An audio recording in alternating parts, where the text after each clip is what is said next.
I thought it'd be nice for this cider to have an oaky element to the flavour, so I'm starting with around about 30 grams of oak chips, which are going straight into the sanitised fermenter, followed by a kettle full of boiling water. And already as the boiling water hits those oak chips, up with the steam comes a fantastic aroma of oak. Next, to form the base of our cider, is apple concentrate, which I'm getting here from a Magnum apple cider kit. 1.7 kilograms of apple concentrate going straight into the fermenter. Instead of making it up to the 23 litres with just water alone, I'm using 6 litres of pressed apple juice. Now this will add some extra flavour and some extra fermentable sugar, which I otherwise would have had to have got from household sugar or brewing sugar. Making the liquid here up to the 23 litre mark and measuring the original gravity with a hydrometer, I can see the gravity here of 1.032 or thereabouts should, as long as the cider finishes with a final gravity of around 1, should give us a reasonable strength of cider, somewhere between 4 and 5%. So I'm not going to add any sugar. We're just having the sugar from the apple concentrate and the apple juice, just to give a better flavour to the finished product. And because we've used that apple juice, I don't feel that we need the apple flavour sachet supplied with this kit. So I'll put that to one side for now. And we can just add the cider yeast, which we just sprinkle onto the surface of this brew before giving a good aerating with a sanitised spoon to give that yeast the best possible start.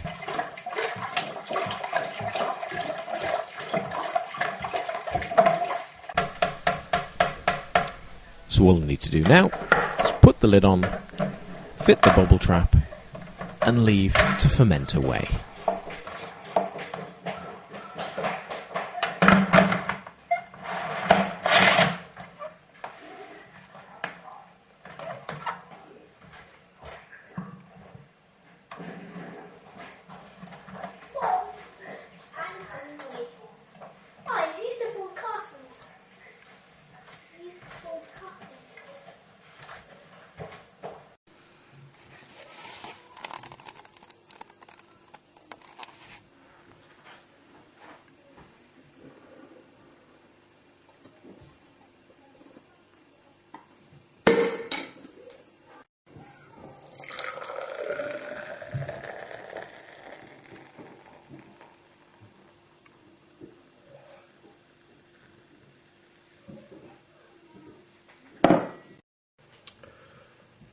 It is meant to be a cloudy cider, so I'm not worried about that at all.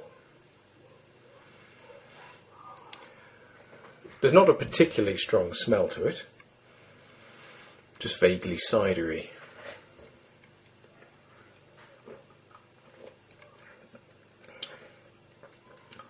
But that's really nice. I mean, considering it's half made from a kit with apple concentrate and the rest a decent quality pressed apple juice, that's really nice. I know there's an artificial sweetener that was added in with the cider yeast that came with the kit. I'm assuming it's an artificial sweetener. I don't think from the small sachet they could have put enough of a non-fermentable sugar like lactose in there to make a difference. So it must be an artificial sweetener. But however, it's a really nice cider, that. It's got a nice... it's not overly sweet, but it's got a nice crispness, a nice level of acidity there to temper the sweetness. That is really nice indeed. The oak chips that I put in there, I was concerned with the amount of oak chips I was putting in there, and also considering the fact that I put in some boiling water on top of them, that you got a real sort of big hit up the nose of an oaky aroma. I was concerned that it was going to overpower the taste. However, I think I could safely have put far more oak chips in there, because it's certainly not a prominent flavour. I think you'd be hard pushed if you didn't know it was there to find it. Perhaps it has contributed in some way to the flavour, But either way, I'm happy with that. Really nice taste to it, nice acidity and sweetness. And just a nice flavour there, more flavour than you'd get in one of the big brand ciders, the Strongbows and the like. It's very nice indeed.